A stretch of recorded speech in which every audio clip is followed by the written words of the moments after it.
You know, there really isn't that much that actually scares me.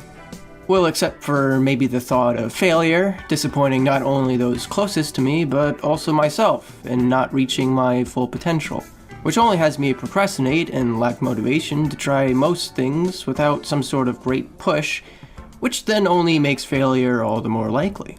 Or the thought of opening up to someone, laying yourself bare to them, only for them to turn around and betray your trust in such a way that you'll never wish to become so close to someone ever again. But actually, what's really scary is how we in the West see our own existence. We see this universe as a product, an artifact. Whether you're a believer in some sort of master craftsman that created it, or if you had cast him off entirely, pick your theistic or atheistic stance, it doesn't matter. Because what you're left with, on both accounts, is that this universe would be analogous to a machine that is left to run on its own designated code. The universe is seen to be inherently stupid beyond that. Just some fundamentally unfeeling, absurd gadget. But because an unfeeling, stupid machine cannot create this sensitive, wise creature we see ourselves as, we view our species as a mistake, a fluke. Whether it be by a glitch in the program or the fault of God-given grace, we see ourselves as something separate from everything else in the universe. From birth, we are conditioned to identify with what we call our ego, when in reality the ego is nothing but a drop of water in the immeasurable ocean that is the real us. We see ourselves as having a body, rather than being a body. We see our hair growing and our hearts beating as something that just happens to us, rather than something an infinitely wiser part of ourselves does. We see this grotesque thing, this unreliable, fleshy capsule in which we unfairly inhabit, as something other from ourselves. We have ourselves feel so alienated from those around us, and on a bigger scale, we have ourselves alienated from the very universe we inhabit. Rather than knowing outright that we are a part, an expression of the whole, instead the universe is something that should not be trusted. In fact, the universe should be dominated, lest it consumes us entirely. Real fear comes from the prospect that this universe of reality is correct, one that countless people in our modern age considers to be common sense, even to a subconscious degree. One that has so many people become absorbed inside of a hopeless void where they can't fathom anything in life being worth living for, where they feel they unfairly came into this world, rather than being a symptom of a sensitive, intelligent universe, which expresses itself in countless forms, going through its cycles of birth, growth, death, and rebirth as a means of continuing to explore itself. It is this view that I fear may be true, that we are nothing more than an accident, stuck within the unintelligent grinding cogs of reality, and what awaits us is only cold, isolated stagnation. Spiders are also really scary. But if there is one thing that scares me, while also fascinating me at the same time, it's the ocean. Possibly more specifically, the deep ocean. We have accurately charted so little of the ocean floor due to limited interest in funding, and as such, the ocean depths remain both a romanticized mystery, but also a frightening reality. Beautiful ocean floors full of life and color, but also cold, crushing depths that are completely incompatible with humans. The simple sight of nothing but water all around you is enough to incite panic in many. The imagery of being in something so large and so foreign really helps bring the sense of being in an alien world down here to Earth. The ocean is full of sights that remind us how small we really are, and in a way acts as a reflection of the unknowable depths of our own subconsciousness. There are so many interesting creatures that call this place home. We have majestic creatures like the Antarctic blue whale, who is the largest known organism to exist on Earth, as they can grow up to 98 feet. Fascinating creatures like the immortal jellyfish, who reverts back to an earlier stage of its life cycle to cheat death. Or the siphonophore, who is actually a colonial organism made up of numerous living creatures. And we have an overabundance of creepier, frankly frightening creatures, like the goblin shark, whose jaws can be launched forward in order to capture its prey. The colossal squid, whose eyeball is the size of your head. The basket star, who if seen in motion looks like there's some sort of mini Lovecraftian monster, with writhing limbs that look like they're a pile of numerous creatures, but in truth are all part of a singular shared center. The big-finned squids, who look like they're alien walker pods from War of the Worlds, or the acorn worm, which are just penises. Back in the early 1990s, there was a game series that somehow managed to convey how mystical yet frightening the ocean is. Enter the Ecco the Dolphin series from the Sega Genesis.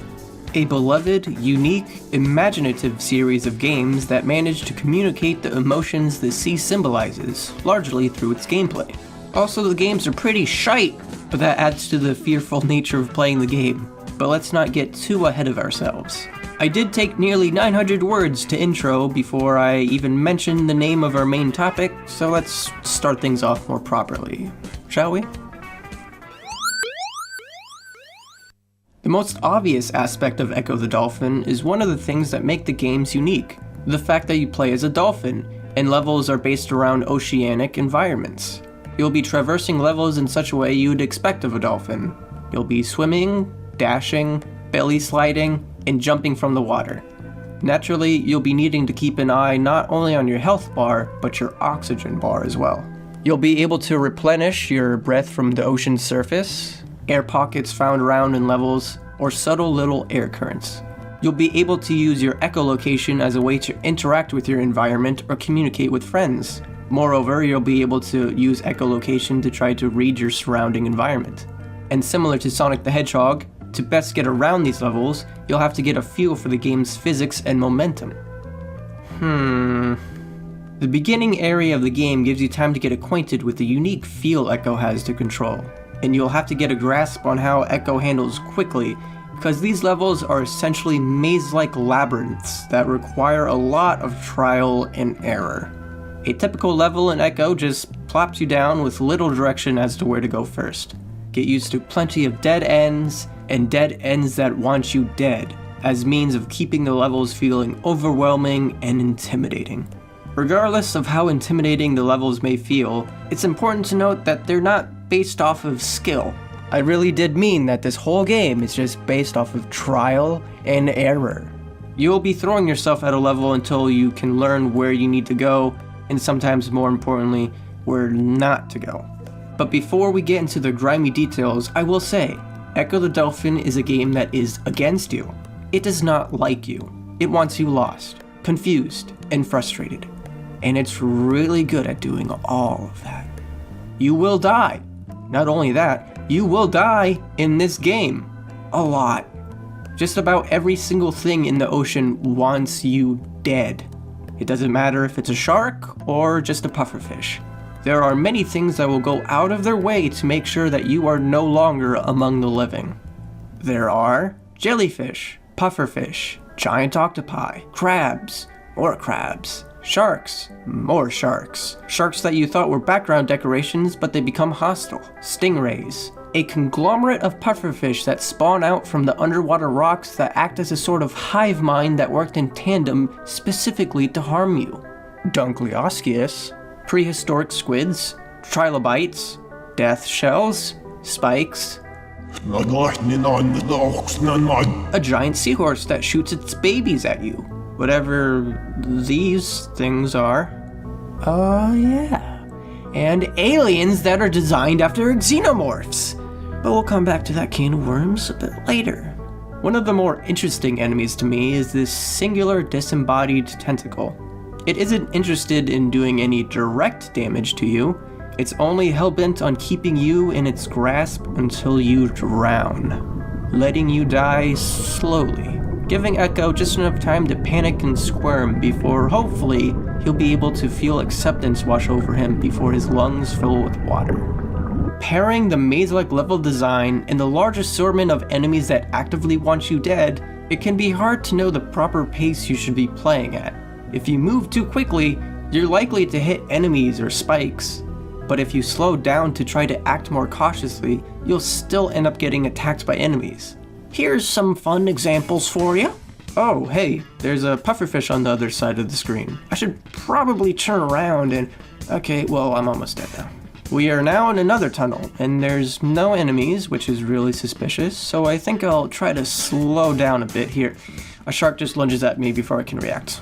Alright. Instead of treading blindly, I should use sonar in order to carefully plan a route to avoid enemies. I think I can do this. And no, I'm dead. I'm going to again use my sonar to try to see what's ahead of me so I can perhaps avoid danger.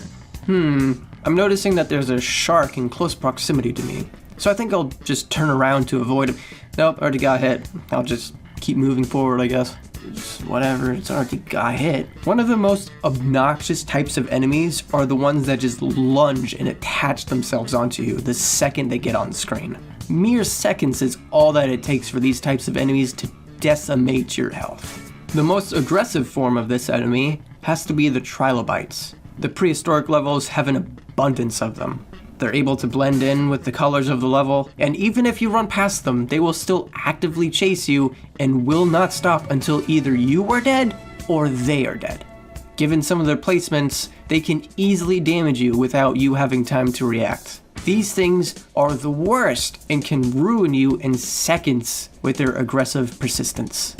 Another absolutely lovable feature of levels in these Ecco games is that sometimes they just throw you into a level and expect you to immediately react, lest you get hit by an enemy. Literally just throwing you to the sharks. There are a couple sources to gain more health in levels, thankfully. Schools of fish to eat, and clams that give off life-giving bubbles. However, schools of fish become all the rarer later into the game you get, and the game doesn't even tell you about clams being able to heal you until about halfway through the game. Moreover, there are some clams that instead of giving you life-giving bubbles, they deal damage to you. And there is no distinction between which ones heal you and which ones harm you until you already have activated them. And since we're talking about frustrations here, sometimes you just don't know what is the ground and what is the background. Unsurprisingly, this has resulted in my death. Here I am, going through these decorative ice formations. Here I am, mere seconds later, being crushed and instantly killed between a moving block and what I assumed was a decorative piece of background, but was in fact actually a solid part of the level. Also, I assure you, there are plenty of more instant deaths in these games than where this came from. Overall, you have to move fast or else you will run out of air or enemies will just attach themselves onto you to kill you. But you can't move fast or else you'll dash into an enemy or an enemy will approach you before you could feasibly avoid them. And you can't really rely on sonar too much because by the time you're able to see enemies close to you, it'll probably be too late. Whether you want to play quickly or cautiously, it feels like you will be punished for either playstyle. It's rarely worth going out of your way to fight or avoid enemies, so what ends up happening is you'll just accept damage and move on, hoping you'll be able to just brute force the level eventually. You know, in a normal, good video game, you're able to see the oncoming danger, assess the situation, and if you're skilled enough, be able to dodge oncoming damage. Yeah, no, none of that here. None of that in Ecco, no. Here's a clip where in the span of less than 30 seconds, several of my points get proven. We start off the level and are faced with an enemy that will attack us if we don't immediately move and just latches onto us. In our attempt to get away, another enemy lunges at us. Trying to get away from both of these dangers leads me to slamming face first into spikes. I don't have any sense of where I'm going since I only just started this level, and I end up getting stuck on something I thought was the background, which results in more damage. Only for me to get stuck again in the same way, resulting in more damage. After taking a brief breather to regain my health after I only just started the level, I again get lunged at from an enemy I had no time to react to. As one might assume, all these things come together to form a very unpredictable and frustrating series of levels that feels as if they want to be as uninviting as possible. Like toxic and abusive parents, there's just no arguing with this game. It's either you grit your teeth and deal with it, accepting whatever it is that the game throws at you, or you take yourself and leave this horrible, horrible situation. You just go do something else. Play something actually designed fairly. I don't know.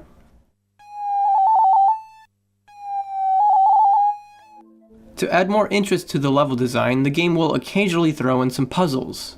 With that said, I hope you're prepared to solve the exact same puzzles again and again. There's a puzzle involving a rock that you have to push in order to get through powerful upward currents.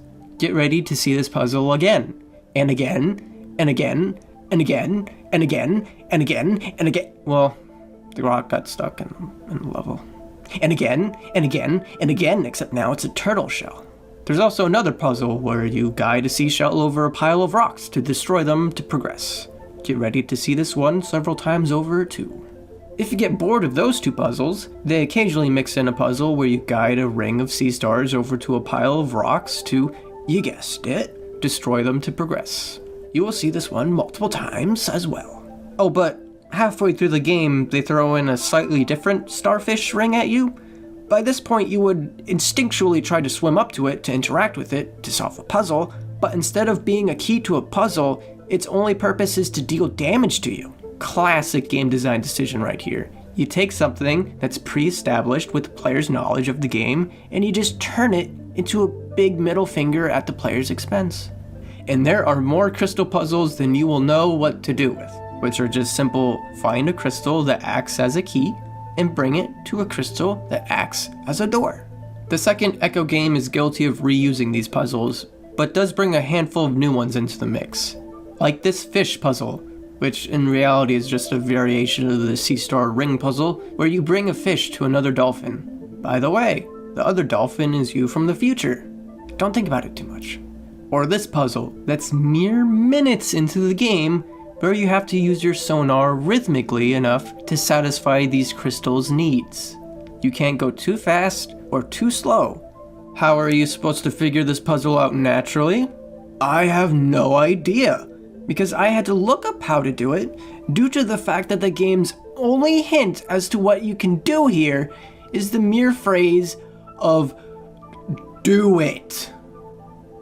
What is this supposed to convey to me? Game design is my passion. The second game also throws in these agonizing missions where you have to follow NPC animals in order for them to unlock passage for you. If they get ahead of you and stay off screen for too long, you will have to return back from whence you found them to try again, which is absolutely frustrating because it's so hard to move slowly enough for you to be able to tell where your friend is going, whilst simultaneously being quick enough to be able to follow them when they turn direction suddenly. Especially if they jump over rocks, because you need to have momentum to do that. It even begins to be comical because your friend starts getting impatient with your inability to properly follow them, as if failing at this completely trial and error process is fair to blame on me. We've been talking at length for the frustrating, agonizing, or just plain lame aspects of Ecco. So why don't we take a minute to try to be a bit more positive? With a wide variety of aggressive enemy fish and non-aggressive enemy fish, coupled with some nice background objects, the ocean really does feel alive in Ecco. Ecco 2 being even prettier in this regard, with even more varied and interesting environments. Thanks to its sound chip, the Sega Genesis had a very distinct, metallic, bass-heavy feel to its music, which lent itself well to people making more groovy or energetic songs with plenty of rock sensibilities. But Ecco somehow managed to take the sound chip and put it to work with more of an ambience, laid back,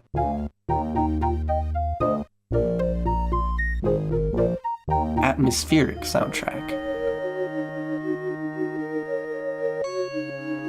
Sometimes achieving more mysterious or foreboding songs, which is certainly an impressive feat, though certainly not without its limitations, of course.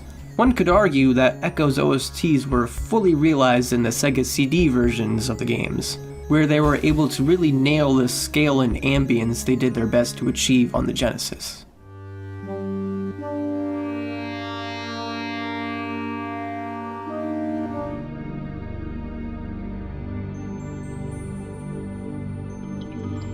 Honestly, some of the backgrounds are genuinely beautiful and captivating to me, like this almost pastel blue and pink sky, with little animated seagulls flying off in the far distance. Or this more earthy colored variation of that sky, but now with some rocks, being a bit of a disservice to the sort of lonely atmosphere that their inclusion helped invoke. And then there's this sky, which almost seems otherworldly with its ghostly mountains, or glaciers, I'm not really sure what they are, coupled with the giant moon against the lightly warm horizon.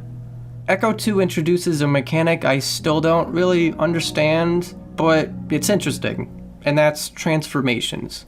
You'll get the chance to briefly transform into different creatures, like a bird, to where you can fly around, or a shark. Being a shark means that other sharks don't attack you, that moving through the water gives you breath, and that it's really clunky to move up and down. This also means that other dolphins, who were once your allies, actually start attacking you.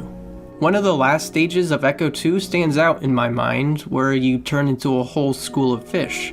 What's so interesting about this is how useless this ability is, and how the entire stage is you trying to get to the end as fast as you can, because the whole time you have your dolphin friends eating at you. You are on a mission to save the Earth for their safety and well-being, and yet here they all are, feasting on your flesh because you turned into a fish. Horrifying. This last positive is a bit of a backhanded compliment, but the game manages to make beating every single level feel like an accomplishment. Some of these stages just seem to go on for an eternity, whether it's from dying multiple times over and over, and or due to the anxiety the game gives me manipulating my perception of time. It is just an absolute relief when you see the title screen of the next new level, and you know that you have finally made concrete progress. Another thing that fans of Ecco love and find unique about the game is its story. And while I've already upset such fans by criticizing the game as I have, we should probably still take a look at the story itself. In the first game, we start off in small home bay with Ecco and the rest of his family pod. Suddenly, a storm from the sky sucks up life from the bay, separating Ecco from the rest of his pod. The initial mission is simple: set out to find your pod. Ecco goes through coral reefs and undersea caves, fighting off enemies that the storm had since made aggressive, and solving repetitive puzzles. Ecco is eventually met with an orca who tells him to seek out a whale named Big Blue, who can tell Ecco what he can do to get his family back. To do this, Ecco must go north to the Arctic Ocean, but to do that, he must pass through a level known as Open Ocean. Open Ocean is a level that is literally just a long, empty space of water that is filled to the brim with sharks. 143 of them, to be exact. I counted. Ecco will have to somehow carefully traverse through the seemingly endless horde of sharks that want nothing but to ultimately devour you. That, or he could just swim along at the bottom of the level, because that is the cheap way to do it.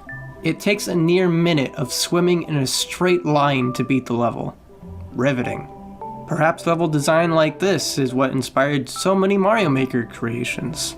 Once at the Arctic area, you realize quick what a pain these levels are. They have hardly any pockets to get air from, annoying enemies, plenty of ice blocks that are just going every which way that can crush you instantly, absolutely frustrating air currents that try their best to keep you under, and belly sliding on ice as you get tossed between spikes until you die.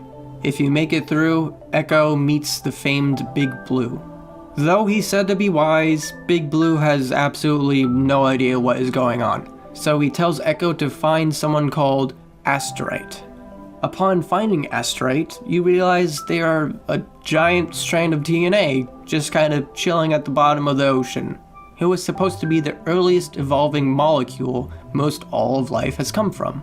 Asteroid says that there's nothing he can currently do. So he sends you to Atlantis to find a time machine, which then takes you back to the prehistoric era. But while Ecco is at Atlantis, he finds a library that starts alluding to a greater threat to Earth, known only as the Vortex.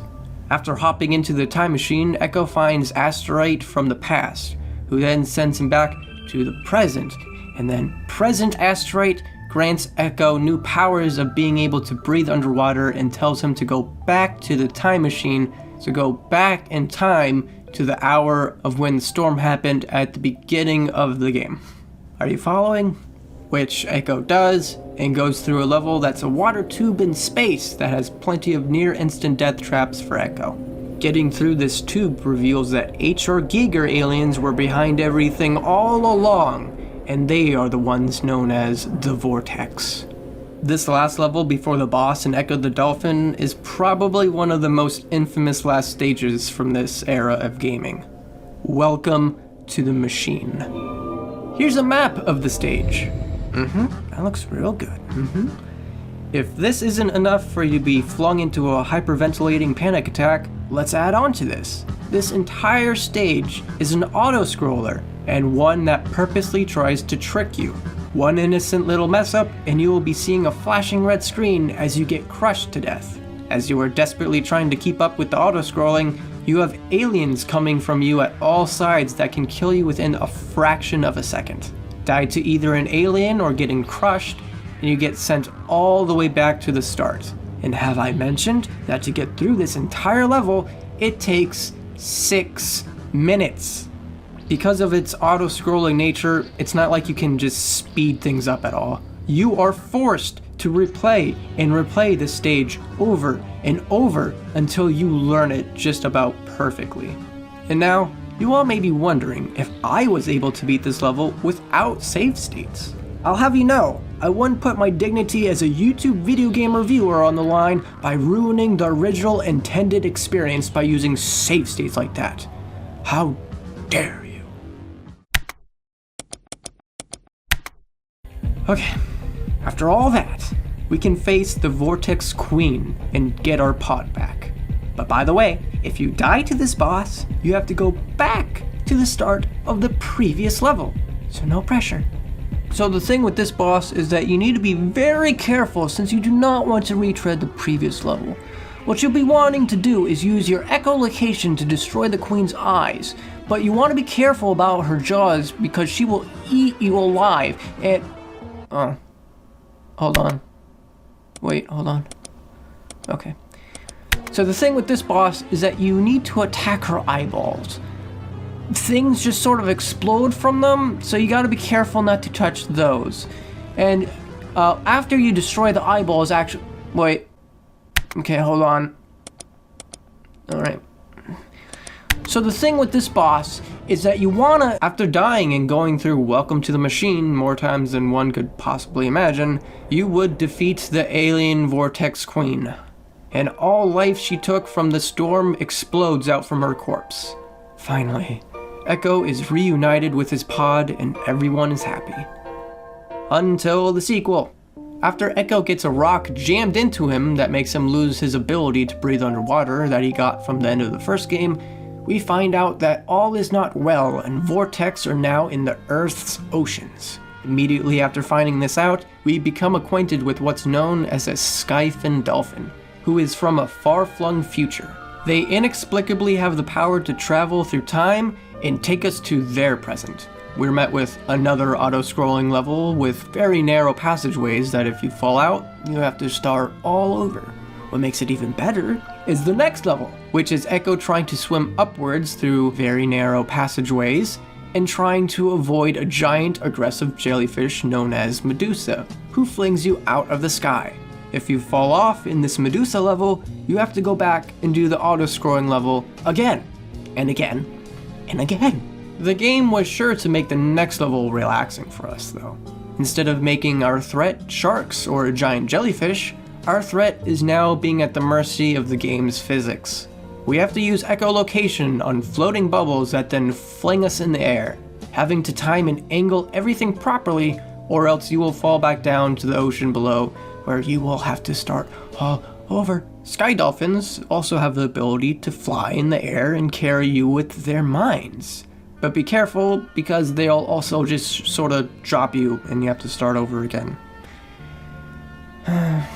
We again find the giant DNA strand while in this future time, who still recognizes us after millions upon millions of years.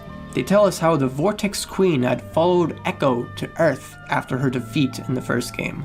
They note that there are two possible futures, one good and one bad, and which one happens is dependent on if you're able to defeat the Vortex Queen again. After telling you this, the DNA strand sends you back in time to your own present. Because the Vortex Queen destroyed the DNA strand in your present time, your job is to recollect all of its parts again to recreate it. In two of the most slow and tedious levels in the game. The incomplete DNA strand tells you that the last parts that you need to finish him is in the dark future of Earth. So Ecco goes to a sort of underwater hotspot for the Vortex aliens, where they just sort of decide to take Ecco to this dark future, the place that he needs to go in order to defeat them. Because don't worry about it. Okay, now, Ecco 2 has a larger number of maps than the first game. However, they feel less frustrating and intimidating, by nature of their, on average, smaller scope and more linear progression. Many of them being less maze-like, especially when compared to levels from Ecco 1. But that doesn't mean Ecco 2 doesn't have its own share of frustrating or just plain tedious levels, as I've been trying to make sure to note. But I would say some of the most frustrating and tedious levels are these in this dark future. Large sections of these levels have no water in them at all, meaning you'll be flopping around for dear life, as you hope Ecco will go where you want him to go. There are many spots in these levels where gravity shifts, and you really won't know where those places are until you stumble on them, which sometimes has the collision get a bit janky.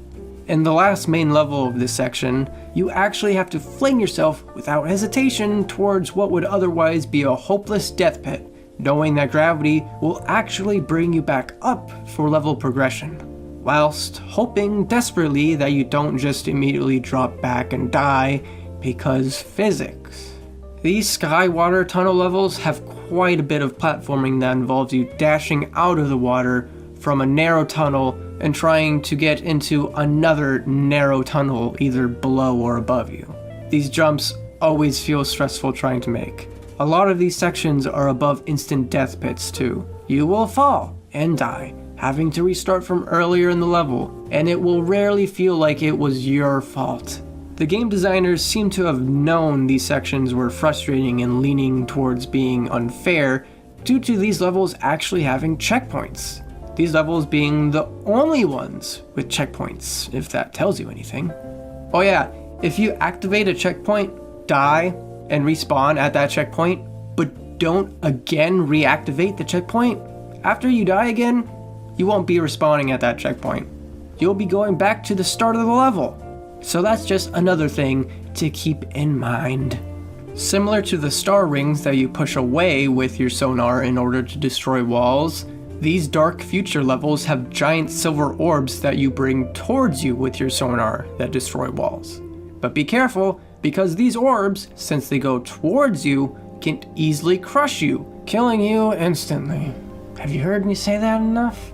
All of this while your sonar ability becomes largely useless in trying to navigate the levels because they don't properly articulate the places you can and cannot go.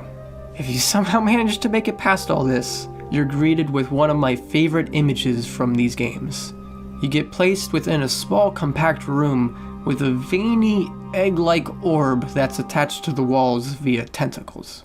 You'll be shocked to know that getting through this puzzle takes a lot of floundering about with trial and error. What you're wanting to do is to pop the tentacles off of the walls and slam the giant egg into the walls, while being careful not to let the tentacles reattach onto the walls, or else the giant egg will start to heal. And also being careful to not let the egg crush you. Damaging the egg enough will have the tentacles blow up, and you wouldn't know this without trial and error, But the second the tentacles are gone, the egg gets aggressive and will try to smash into you. You will have to survive the egg's onslaught for long enough for it to damage itself enough, and then at the very end you have to know to use your sonar on it, and then it will finally dissipate. After we defeat the egg, we get the last pieces of the DNA strand we needed, and this somehow brings us back to our present time, where we finish reconstructing our DNA friend. Back to full strength, he gives us the same sort of power he did at the end of the first game. We head over to the alien's base and go through a level similar to Welcome to the Machine, and while it's still frustrating and trial and error, it isn't anywhere as near as bad. Vortex Queen is looking a little different and has the ability to distort reality around her apparently, but is defeated all the same. The day is saved and everyone is happy again. Except not, because after you killed the Vortex Queen a second time, she emerges out of her own corpse as a sort of unnerving larvae. Ecco stalks behind the Vortex Queen larvae to follow her to the Atlantean time machine, where she uses it to go back in time to integrate the vortex within Earth's ecosystem. Ecco follows suit and uses the time machine right after her. We get an epilogue that ends with the mention that our hero, Ecco, uses the time machine and disappears into the tides of time. The story of the first Ecco the Dolphin is pretty simple. Status quo is established, then there's an initial problem that sets you off with a mission, then you go to find someone to tell you something, so then go find someone to tell you something, then go find someone to tell you something, and then there's a face-off at the climax. It's simple, but the use of time travel and time paradoxes make for just enough intrigue, especially considering that hardly any games from this era got even that much story to begin with. What probably makes this feel more grander for those that love Ecco is how the game presents all this. Specifically, I would like to mention the game's use of language. Rather than merely saying something like, just go to the next level and find the dude who will tell you the thing. The game opts for using more mysterious, almost poetic language, thus invoking a more imaginative vision of the story, despite it otherwise being pretty straightforward. For the most part, let's not forget the do it from the first few minutes from Ecco 2, but other than that, in the sequel, it feels like a lot more emphasis was put on expanding the overall story and lore, while also having more focus on making the game a more bearable playing experience, making Ecco 2 the far more appealing and interesting game between the two of them. Sadly, for fans of the series, Ecco 2 ends on a cliffhanger that has yet to be resolved, over 2 decades later, leaving questions like what happened to the Vortex Queen and Ecco after they used the time machine. Since it seems we will never get Ecco 3 and see what happens to our bottle-nosed friend, I've taken the liberty to write up a short story to elaborate on what happened to him. Think of this as my Ecco the Dolphin fanfiction, if you will. Alright, here we go. Wishing desperately to put an end to the Vortex kind so that Earth may finally know peace, Ecco finds himself before a familiar time machine amongst the ruins of a lost civilization. Courageously, Ecco swims into the time machine without hesitation. However, this is exactly what the Vortex Queen was anticipating. After she had used the machine herself, she had the remaining vortex at the present tamper with it. Ecco finds himself able to start the time-traveling process, but unable to ever leave it. Ecco is now trapped within the infinite spiraling of space-time. He will be unable to free himself from this fate. He and time will be inseparable. Stuck in this perpetual state, it would only be a matter of when for his sense of I-ness to give out, for every fabric of his mind, for every sense he once thought true, to be peeled and ripped away from him. This state of being will consume him and his thinking. This will become all he knows, no longer able to identify the single entity he once had called himself. His idea of self will be a lost thought, like trying to form a memory from before you were even born. Not even mist or darkness to be seen. The only thing to know will be the eternal now of time. Him existing as every speck of dust that has ever been, all at once. In an attempt of complete desperation, his ego may latch on to this sensation of time, as itself. Think of the turmoil, seeing all that there was and will be as the present, seeing all that is present as yourself, and having naught you can do to cease this cosmic torture. I am all that there is, he may think. I am infinite. I am God. But such string of thought would only be a self-serving illusion, for it would only be mere moments from now in which the ego will truly give way, facing something it was never meant to. He will be converged into monstrous, grotesque reality, him knowing, all at once, the immeasurable, scorching heat of creation and the hopeless, chilling cold that we are to understand as the end. Knowing all too well that the two extremes of perceived linear time, in truth, bend and bleed into one another, into a horror that infinitely spirals and warps into itself.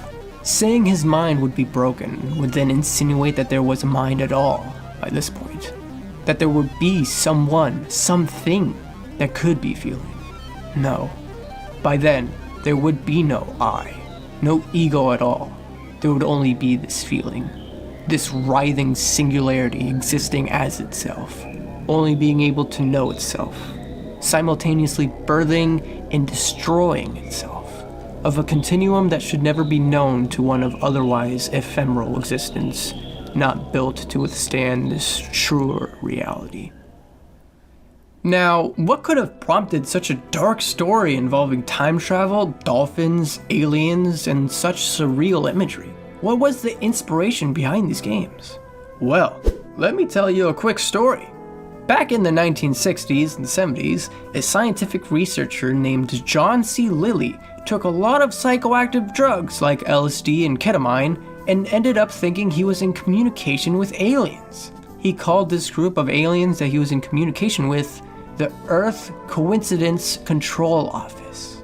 Yeah, that's right. Ecco.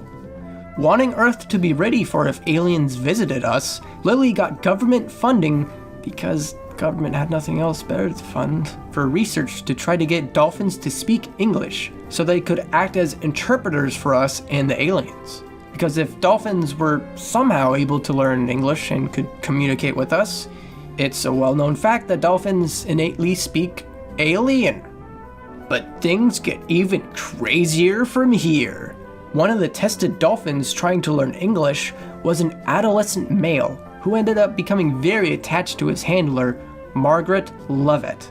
Becoming restless and uninterested in female dolphins, Margaret actually had to take it upon herself to relieve this dolphin of his natural urges, for him to better focus on his English lessons. Wow, I never had a tutor like that.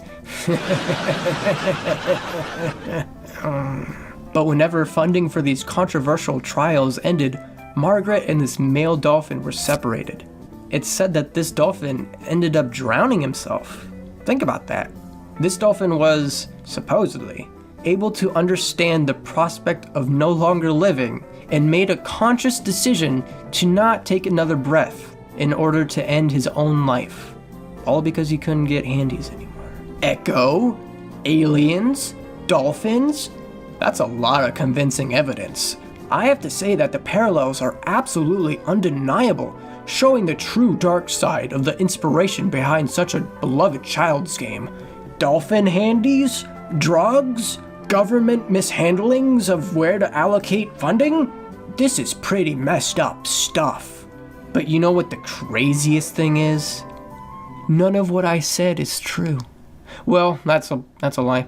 All of that nonsense about John Lilly, drugs, aliens, and the dolphins were true. But the fact that these events acted as the main inspirational force for Ecco the Dolphin is incorrect. Which, hearing that may surprise you if you've ever clicked on the many articles or YouTube videos talking about the drug-induced inspirations of Ecco the Dolphin. These articles either assume all these things are connected or cite a specific tweet from the creator of Ecco, Ed Annunziata. No, I never took LSD, but did read a lot of John Lilly. Well, I don't know what you mean, Dujin Shinji. He seems to be flat out admitting to being inspired by those trials.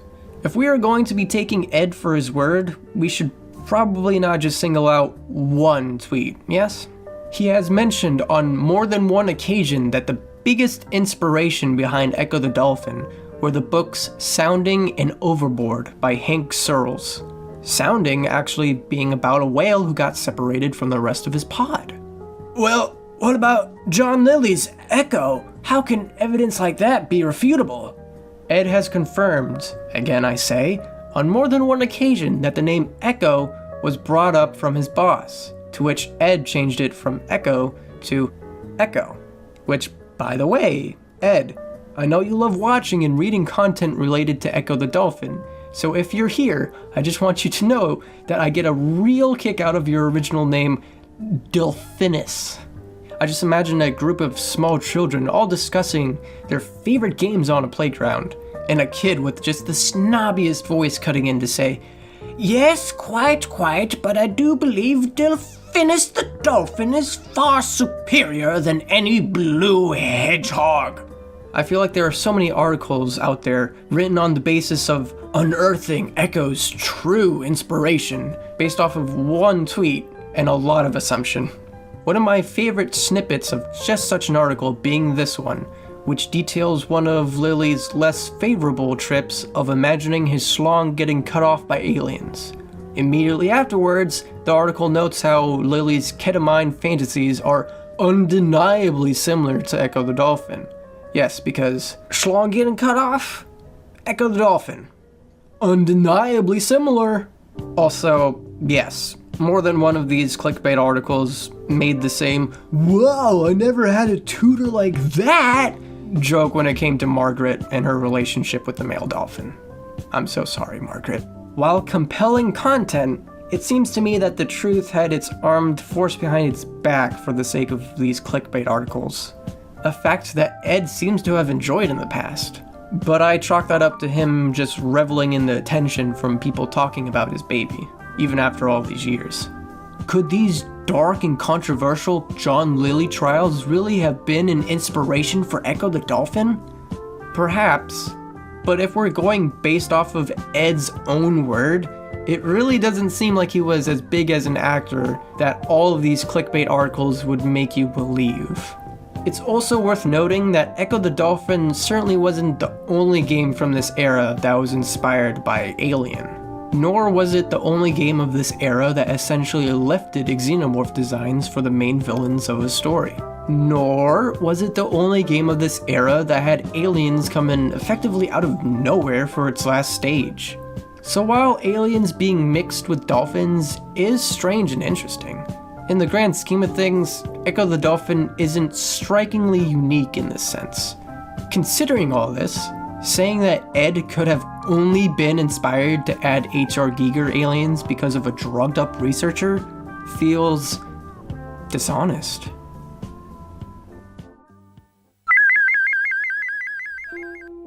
Ecco the Dolphin and Ecco the Tides of Time are two very frustrating games, if I haven't made that clear enough. There is a clear juxtaposition in how the game expects you to play. Playing generally feels stressful, levels where you have to swim deeper and deeper underwater feeling particularly suffocating. I really dislike these games. I really dislike these games. To me, they boil down to tests of patience, persistence, and endurance. Like throwing yourself at a brick wall and hoping you'll break through it. There are only two scenarios that can happen with this. 1, you somehow manage to break through. Or 2, the more likely scenario, you pick up yourself from the ground, body aching and your mouth overflowing with blood and broken teeth, and you say, you know what? I think I've had enough. And you just limp away pathetically. But in this way, Ecco gets something right in that it's able to appropriately communicate the emotions that encapsulate the ocean. It's a beautifully frightening place where one simple mistake can equate to death.